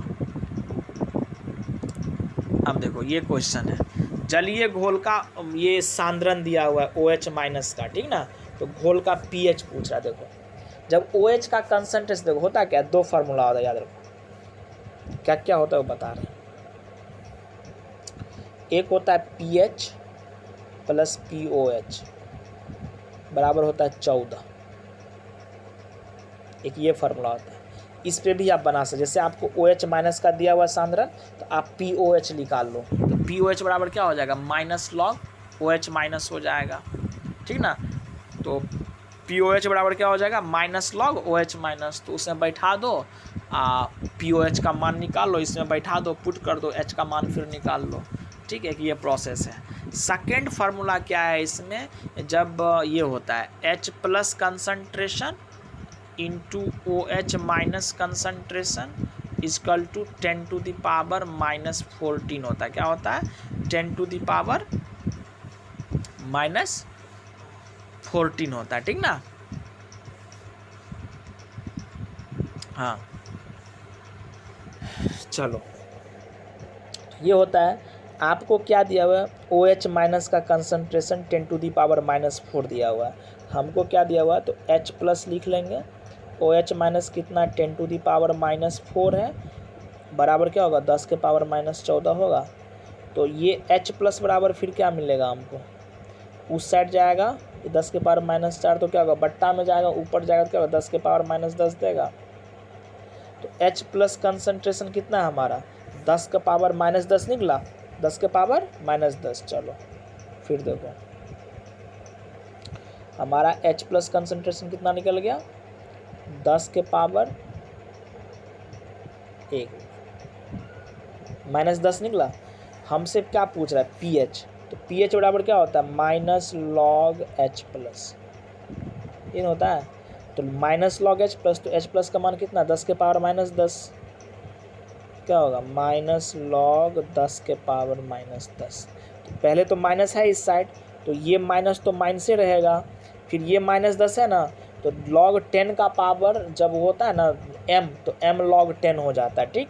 तो ये ऊपर में m, ये m मान लो या a है जो मान लो, तो क्या होगा ये सीधा 10 निकल जाएगा यहाँ पे, ये तो माइनस है ही, ये तो माइनस रहेगा, ये माइनस दिखाएगा यहाँ पे माइनस 10 ब्रैकेट में, और फिर क्या होगा log 10 हो जाएगा। log 10 का वैल्यू 1 होता है, कोई दिखते नहीं है, तो क्या हो जाएगा 10 हो जाएगा आंसर। यही लॉजिक है इसमें, ठीक। चलो वायुमंडल में ऑक्सीजन का प्रतिशत 21 होता है, नाइट्रोजन का 78 होता है, ठीक। चलो महोमापनी अभी जस्ट बताए थे, महोमापनी का इस्तेमाल कठोरता के लिए करते हैं, कोई दिक्कत नहीं है। चलो आगे, सोडियम को देखो किस में रख कर संचित किया जाता है। देखो ये जो सोडियम है ना, ये अल्कली मेटल है, ग्रुप 1 एलिमेंट को अल्कली बोलते हैं। ये जो है ना सोडियम, ये lithium, lithium sodium, potassium, rubidium, caesium, francium जो है ना, ये सब ग्रुप 1 एलिमेंट है। ऑल आर अल्कली मेटल, क्या बोलते हैं अल्कली मेटल। ग्रुप 1 एलिमेंट को अल्कली मेटल बोलते हैं। इस सब को मिट्टी के तेल में संचित करके रखते हैं। किसमें रखते हैं, मिट्टी के तेल में। फास्फोरस को पानी में रखते हैं, याद रखो इस सब पॉइंट को। फास्फोरस को पानी में, सोडियम को मिट्टी के तेल में, और कॉपर सल्फेट को सिल्वर के कंटेनर में रखते हैं। ये 3 पॉइंट याद रखो। चलो आगे, फेल्सपार अयस्क का, ये भी एल्युमिनियम का अयस्क है फेल्सपार, ठीक ना, इसमें से कोई नहीं होगा, ठीक। सर्वाधिक कठोर धातु, आपको बताइए धातु जब कठोरता पूछेगा टंगस्टन होगा। इस किताब में प्लैटिनम दिया होता, रॉन्ग आंसर है, ठीक। डोमेस्टिक अप्लायंस मतलब घरेलू साधनों में मिश्र धातु की तरह अथवा एक शुद्ध रूप की तरह सर्वमान्य रूप से कौन सा धातु उपयोग किया जाता है, बहुत पहले से। अभी भी हमारे आपके रूरल एरिया में सब जाओगे तो फुलही बर्तन, तांबा का बर्तन पितरिया बोलता है लोग। पहले के ज़माने में लोग उसी का यूज किया करते थे, ठीक ना, उसको शुद्ध माना जाता था। तो वही पूछ रहा है, मिश्र धातु की तरह किसका यूज किया उस ज़माने में, मतलब डोमेस्टिक अप्लायंस में, तो तांबा हो जाएगा, ठीक। चलो आगे, अब देखो, एक धातु प्रायः अति चालकता ग्रहण करती है, सुपर कंडक्टिविटी। एक होता है कंडक्शन, एक होता है सुपर कंडक्शन, ठीक है ना। अति चालकता की जब बात होगी ना, तो रेसिस्टेंस 0 हो जाएगा, क्या हो जाएगा, शून्य। अति चालकता की जब बात होगी तो प्रतिरोध क्या हो जाएगा, शून्य हो जाएगा। इसका कॉन्सेप्ट कब आया था अति चालकता का, इससे रिलेटेड एक इन्वेंशन हुआ था, वो आप याद रखें। जब मरकरी को -269 डिग्री सेल्सियस पर जब उसको रखा गया तब इसका खोज हुआ था अति चालकता का, ठीक ना। 1911 में हुआ था, ये है ना यहाँ पे लिखा हुआ 1911। ये मरकरी को कितना डिग्री सेल्सियस पर, -269 डिग्री सेल्सियस पर, तब ये कॉन्सेप्ट मतलब समझ में आया, ठीक ना। तो अति चालकता से रिलेटेड है क्रायोजेनिक इंजन को, ठीक। क्रायोजेनिक तापमान भी उसी को बोलते हैं, ठीक ना। चलो, कमरे के तापमान उस तापमान पर समझ होगा, क्रायोजेनिक तापमान बोलते हैं, ठीक। तो एक चीज और इसमें ये बताना था, अति चालकता में प्रतिरोध तो शून्य हो ही जाता है। अब ऐसे मान लो, हाँ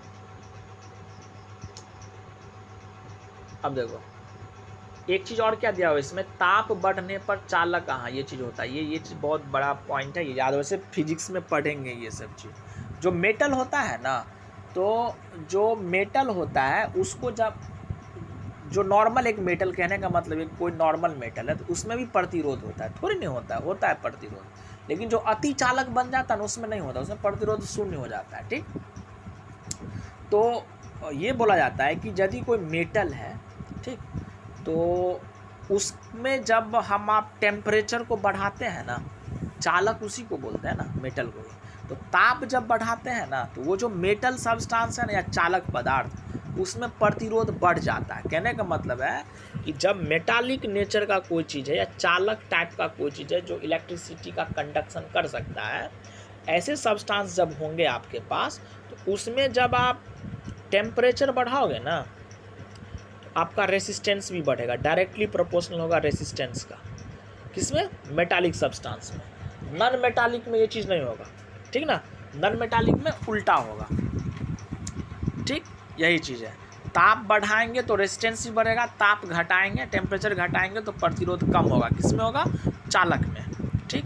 चलो आगे, क्रायोजेनिक तापमान अति निम्न ताप होता है, वही अति चालकता का मतलब भी अति निम्न तापमान, और क्रायोजेनिक तापमान का मतलब भी अति निम्न तापमान होता है, इसलिए इसका आंसर क्रायोजेनिक हो जाएगा डी में, ठीक। प्रयोग करने तथा औजार बनाने के लिए सर्वप्रथम किस धातु का खोज किया गया, सबसे पहले तांबा का इस्तेमाल किया गया, कॉपर का, वर्ल्ड वाइड, ठीक। चलो सी के बाद, चलो सी इसका आंसर हो जाएगा। एक मिनट,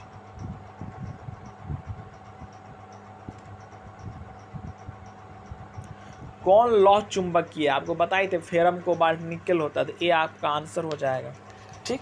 विरंजन का स्वरूप प्रदान करता है, ये जो विरंजन है ना, ब्लीचिंग कैरेक्टर क्लोरीन में होता है, तभी तो कैल्शियम हाइपोक्लोराइड जो होता है, ये ब्लीचिंग पाउडर जो होता है ना, CaOCl2 होता है ना, तो क्लोरीन ही करता है ना, ब्लीचिंग वाला जो प्रॉपर्टी होता है क्लोरीन में, वो फूल और जो कलर्ड कपड़ा है उसका रंग को उड़ा देता है, ठीक। आगे चलो, सिंपल क्वेश्चन है, देखो 68 नंबर, देखो 4 धातु ABCD आपको दिया हुआ है, ये आपका भार है O, ये इसको एक मिनट, इसको OA कर देते हैं, इसको OB कर देते हैं, ये भार आपको दिया हुआ है, ठीक। ये विकृति दिया हुआ है, तो आपसे पूछ रहा है सबसे पतला तार को कौन सी रेखा दर्शाएगी, पतला तार कौन होगा, जिसकी विस्तृति ज़्यादा होगा, मतलब जिसको ज़्यादा आप खींच रहे हैं, वही ना विस्तृति, वही होगा पतला।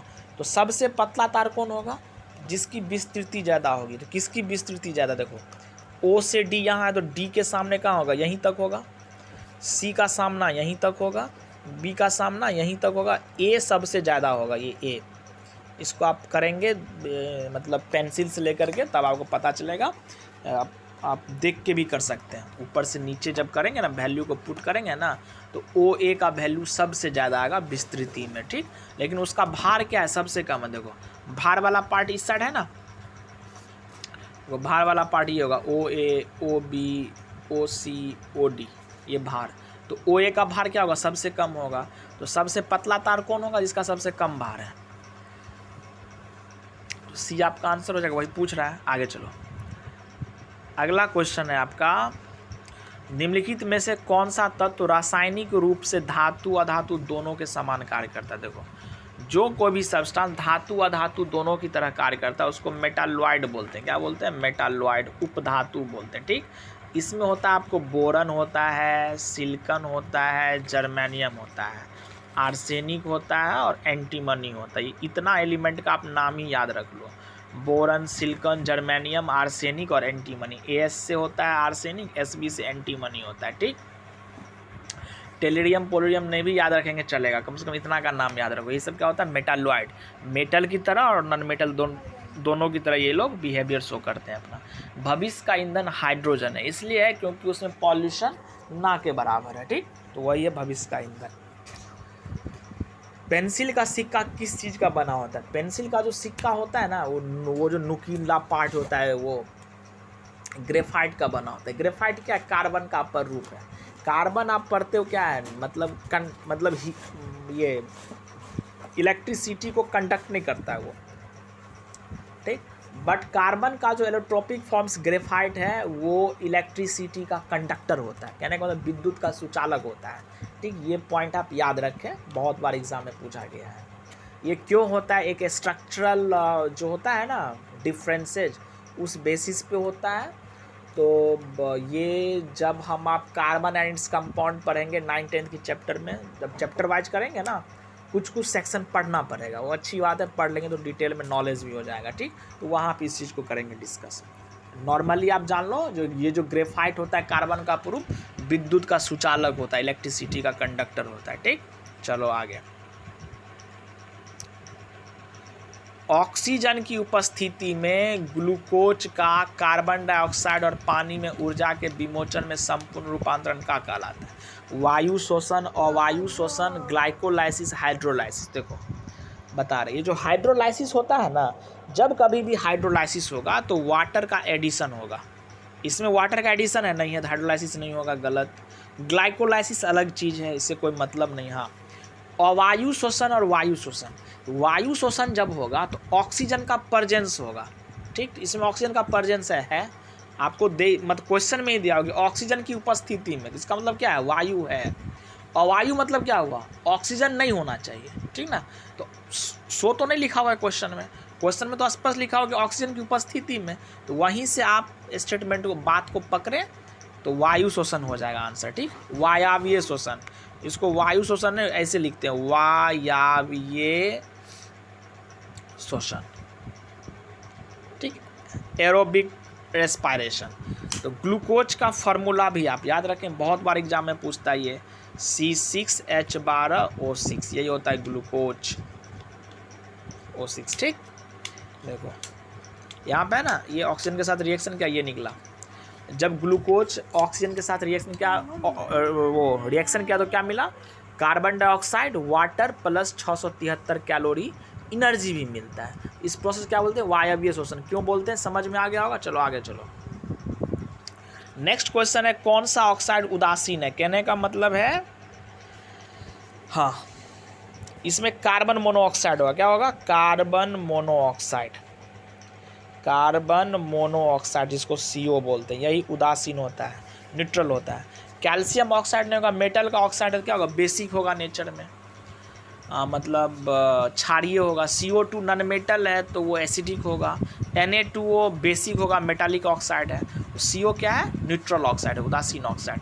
याद रखें इस चीज़ को। नेक्स्ट है, भर्जन किस अयस्क में पाया जाता है? ये जो भर्जन होता है ना, रोस्टिंग जिसको बोलते हैं इंग्लिश में, ये जो भर्जन होता है वो सल्फाइड अयस्क का होता है। जब कभी भी भर्जन होगा सल्फाइड अयस्क का ही होता है। ठीक, सल्फाइड अयस्क होता है, बहुत सारे सब्सटेंस को हम सल्फाइड, उसके सल्फाइड ओर से ही हम आप निकालते हैं। ठीक ना, तो वहाँ पे ये प्रोसेस इम्प्लीमेंट किया जाता है। गिर जाएगा। तो भर्जन किस अयस्क में क्या आता है? सल्फाइड अयस्क में। भर्जन क्या होता है? इसमें दिया हुआ है, वायु की नियंत्रित मतलब कंट्रोल्ड अमाउंट होना चाहिए एयर का, उसकी उपस्थिति में बिना पिघलाए जो गर्म करने की क्रिया है उसी को रोस्टिंग कहते हैं, भर्जन। याद रखो। सबसे भारी धातु कौन है? एल्युमिनियम, चांदी, तांबा, यूरेनियम। यूरेनियम होगा, सबसे ज़्यादा मास उसी का होता है। सिल्वर का मास कितना होता है? पूछेगा आपसे एग्जाम में सिल्वर का मास, या इसका कंपाउंड दे करके पूछेगा मॉलिक्यूलर वेट। याद रखें 108 होता है। वैसे देख लेते हैं कितना होता है। 108 ही होना चाहिए, हाँ 108 होता है ना, हाँ है 108।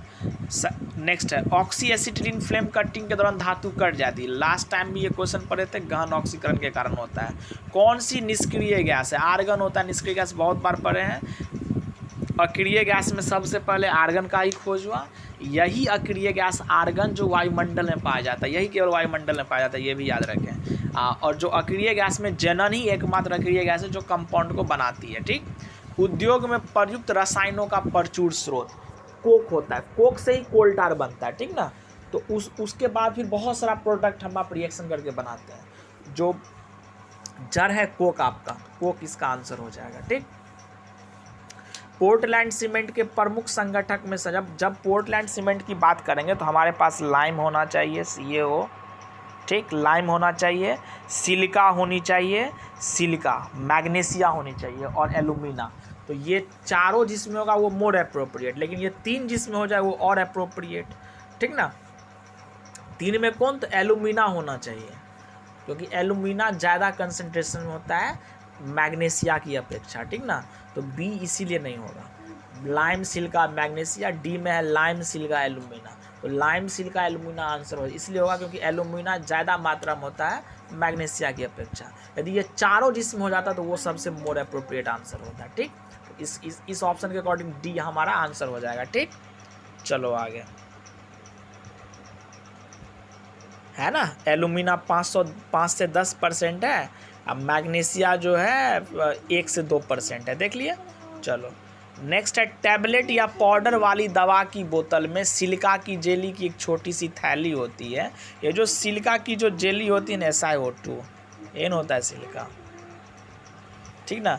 इसका काम है नमी को सोखना, नमी को सोखती है मतलब वाटर को, तो इसीलिए वो उसमें डाल दिया जाता है। तो सी आपका आंसर हो जाएगा, ठीक। आगे चलो, आगे आपको फॉर्मूला मिलाने वाला है।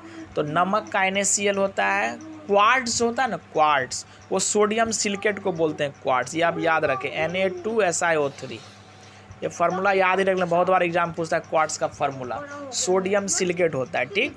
जिप्सम आपको पता है, ये CaSO4.2H2O लास्ट टाइम पढ़े थे। एक फिटकिरी यहाँ पे आपको मिला, तो फिटकिरी को एक और शब्द है उसको बोलते हैं पोटास एलम भी बोलते हैं, क्या बोलते हैं? पोटास एलम, फिटकिरी को। ये जो पोटास एलम होता है ना, ये पोटासियम और एल्युमिनियम का हाइड्रेटेड सल्फेट कंपाउंड है, ऐसे भी बोल सकते हैं, ठीक ना। या पोटासियम और एल्युमिनियम का सल्फेट कंपाउंड है, ऐसे भी याद रख सकते हैं, ठीक। देखो तो फार्मूला क्या होता है पोटास एलम फिटकिरी का, K2SO4.Al2SO4 3, एल्युमिनियम की वैलेंसी 3 और SO4 की 2 होती है, और .24H2O, ये तो याद रखें, इसके साथ 24 वाटर मॉलिक्यूल अटैच होता है, ये फार्मूला होता है इसका, ठीक। चलो आगे, स्टील में कितना कार्बन होता है? अभी पढ़े थे ना स्टील, स्टेनलेस स्टील 0.1 से 2 याद रखो, वहाँ पढ़े थे 0.2 से 1.5 या 0.1 से 1.5, तो आप एवरेज 2 तक मान के चलें, जो दिया रहेगा वो 0.1 से 2 वही आंसर हो जाएगा, ठीक। चलो आगे चलो, किस धातु से बनाया मिश्र धातु हवाई जहाज तथा रेल के डब्बे के पुर्जे में काम में लाया जाता है? तो एल्युमिनियम का, ठीक ना। एल्युमिनियम का जो मिश्र धातु होता है ना, उसी से हम आप हवाई जहाज और रेल का डब्बा का जो कल पुर्जा बनता है उसको बनाया जाता है, किसका? एल्युमिनियम का, तांबा लोहा नहीं होगा, ठीक। आगे चलो, स्टील के संरक्षण प्रतिरोध नहीं होगा, संक्षारण प्रतिरोध होना चाहिए, मिस्टेक है। तो संक्षारण प्रतिरोध में वृद्धि करने, मतलब संक्षारण के नेचर के एंटी का जो नेचर है उसमें मतलब वृद्धि करना, मतलब वो कैरेक्टर बढ़े उसकी। क्या मिलाते हैं स्टील में? बताइए, तो क्रोमियम मिलाते हैं, सी आंसर हो जाएगा। कौन सा एल्युमिनियम का अयस्क नहीं है? फेल्डस्पार है, बॉक्साइट भी है, क्रायोलाइट भी है, ये तीनों याद रखें एल्युमिनियम का ओर्स है। क्रायोलाइट का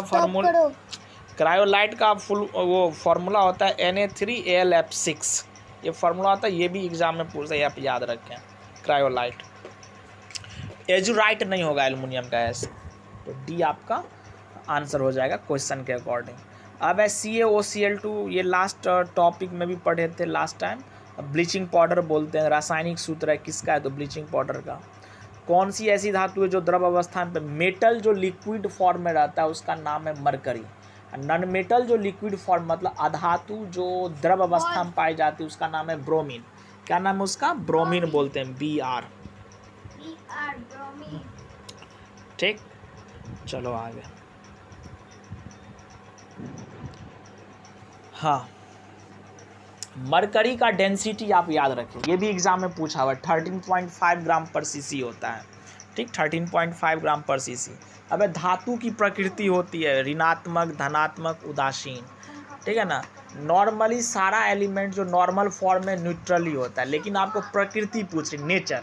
नेचर कब होता है, जब मतलब ये कंडीशनल होता है ना, मतलब कोई चीज़ मतलब अगल बगल है तब वो किस तरह का रिएक्शन करेगा या क्या शो कर सकता है, तो ये सब चीज़ जो होता है ना, तो उसमें मेटल का जो है ना नेचर वो धनात्मकता की होती है, विद्युत धनात्मकता। कहने का मतलब है इलेक्ट्रॉन को लूज करती है और पॉजिटिवली चार्ज स्पेसीज में खुद को बदल लेती है। ठीक, तो धातु की प्रकृति क्या होगी, विद्युत धनात्मकता, क्योंकि वो हमेशा इलेक्ट्रॉन को लूज करता है, 1 2 3 इलेक्ट्रॉन होता है, लूज करता है। ये लूज क्यों करता है उसका भी कॉन्सेप्ट है, एनर्जी का कॉन्सेप्ट है, ये बॉन्ड चैप्टर में पढ़ेंगे, अभी नहीं पढ़ना है, इसे केवल जानना है बस। अब देखो नेक्स्ट क्वेश्चन है, सोडा वाटर है, तो सोडा वाटर जो है ना, द्रव में द्रव का सॉल्यूशन नहीं है। द्रव में द्रव होता है आपको ये मिल्क है ना, मिल्क, लिक्विड इन लिक्विड जो वो होता है ना सॉल्यूशन, उसका वो एग्जाम्पल है। सोडा वाटर नहीं है, सोडा वाटर है गैस इन लिक्विड का, मतलब CO2 है ना वो लिक्विड में रहता है। ठीक, उसी को सोडा वाटर बोलते हैं। तो गैस द्रव विलयन है, ये आप याद रखें, ठोस तो नहीं होगा। अधातु के ऑक्साइड पढ़े हैं, metallic oxides are basic in nature, non metallic oxides are acidic in nature, मतलब अधातु का ऑक्साइड अम्लीय होता है। ठीक, शुद्ध सोना की माप 24 कैरेट। निम्नलिखित में से कौन सा पदार्थ भारी मशीनों में स्नेहक के रूप में प्रयुक्त किया जाता है, ग्रेफाइट, लुब्रिकेंट के रूप में। ठीक, चलो आगे। सबसे जटिल कार्बनिक पदार्थ देखो, वसा है, कार्बोहाइड्रेट है, प्रोटीन। ये जो ऑप्शन है ना, वसा, प्रोटीन, कार्बोहाइड्रेट, या फैट है, कार्बोहाइड्रेट है, प्रोटीन है, विटामिन भी आ जाए तो कोई दिक्कत नहीं है। तो सबसे जटिल कार्बनिक पदार्थ आपसे पूछे ऑर्गेनिक कंपाउंड्स कौन है इसमें, तो वो प्रोटीन होता है, सबसे कम्प्लेक्स होता है।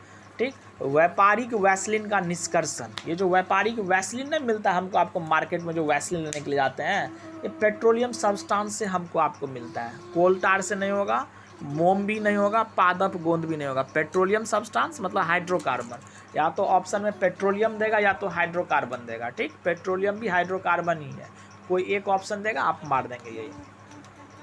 क्विक सिल्वर अभी जस्ट पढ़े थे, पारा को बोलते हैं क्विक सिल्वर। चलो आगे। पायरेक्स कांच क्या होता है, पायरेक्स ग्लास जो होता है वो हीट रेजिस्टेंट होता है, मतलब उष्मा प्रतिरोधी होता है। कहने का मतलब है यदि उसको ज़्यादा टेम्परेचर ही मिले तो कोई दिक्कत नहीं है उसको। इसलिए देखिएगा जो घर मकान सब बनता है उसमें जो शीशा आता है ना खिड़की सब में लगाने के लिए, या जो गेट लगा, सब के सब पायरेक्स ग्लास होते हैं। ठीक, बी, मानव निर्मित तत्व की पहचान कीजिए। जो मानव निर्मित एलिमेंट है ना, इस कहने का मतलब है जो कोई भी एलिमेंट नेचर में नहीं पाया गया उसको हम आप लैब में सिंथेसाइज किए, उसी को आर्टिफिशियल एलिमेंट बोलते हैं, मतलब मानव निर्मित तत्व बोलते हैं। ठीक ना, तो वो आपको कैलिफोर्नियम हो जाएगा, सी।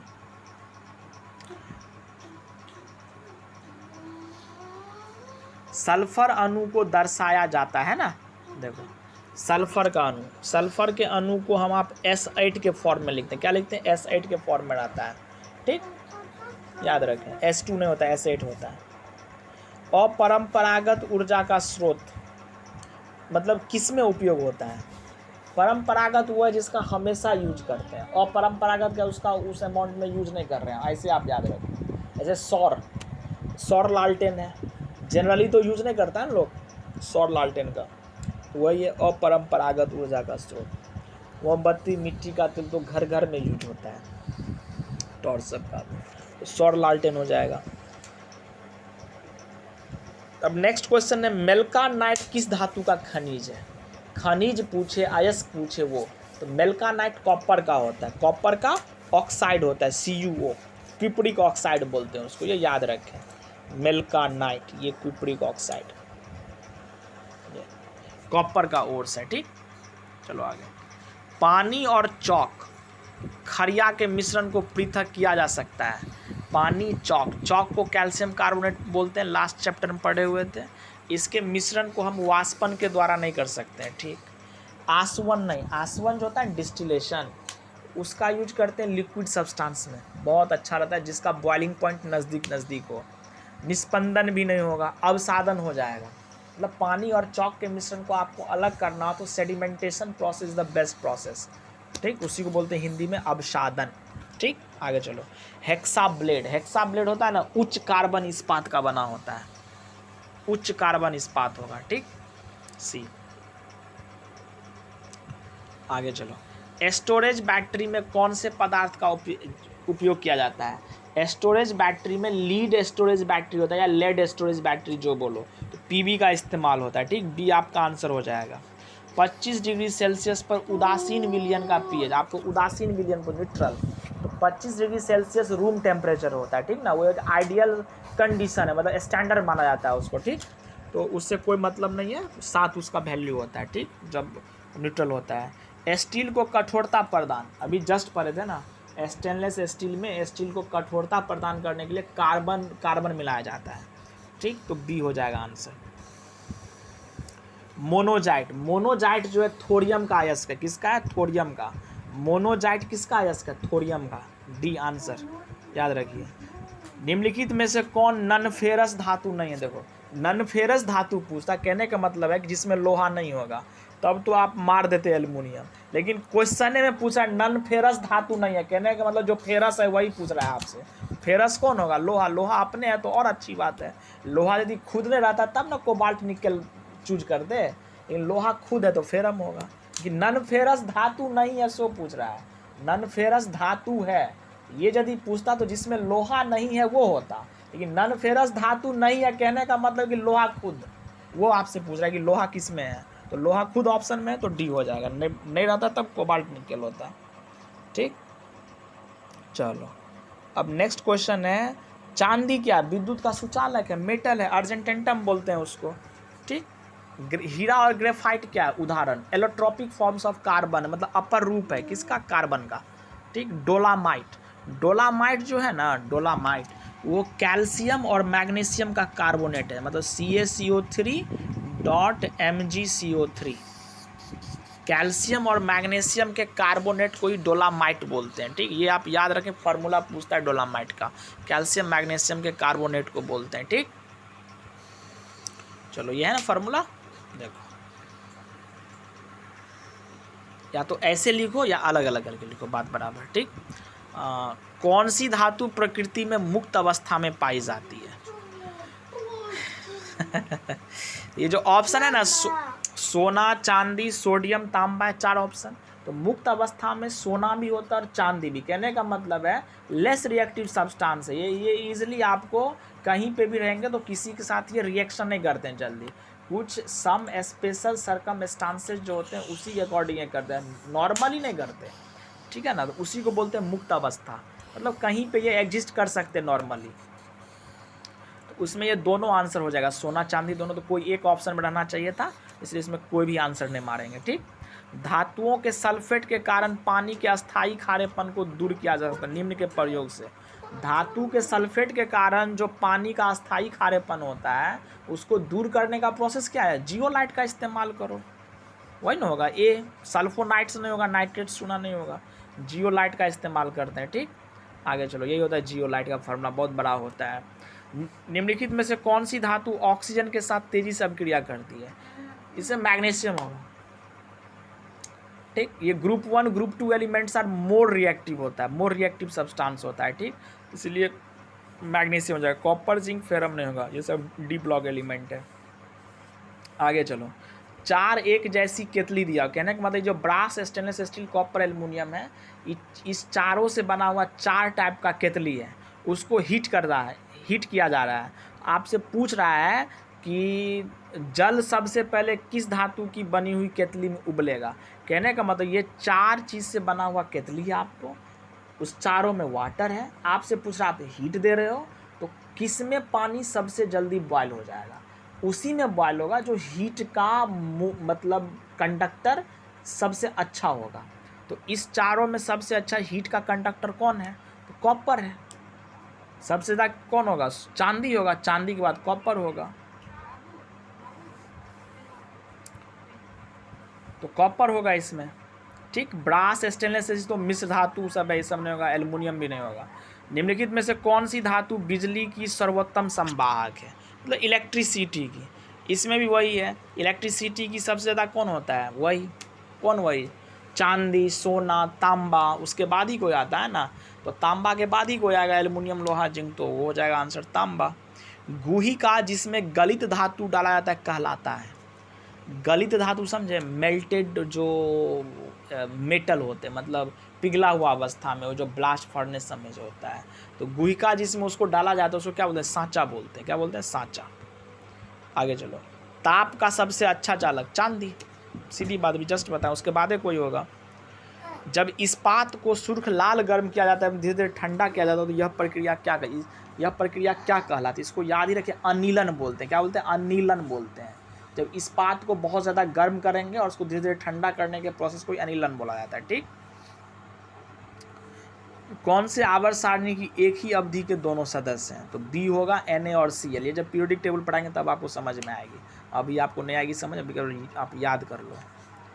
दो समान आयताकार पट्टियों को, जिनमें एक तांबे की तथा दूसरे स्टील की है, एक द्विधात्विक पट्टी बनाने के लिए एक साथ रिवेट किया जाता है। देखो, दो चीज़ है, द्विधात्विक पट्टी बनाना है आपको, ठीक ना, मेटल की, उसको रिवेट कर रहे हैं, तो गर्म कर रहे हैं ना। तो बोला गर्म करने पर वो पट्टी क्या होगा?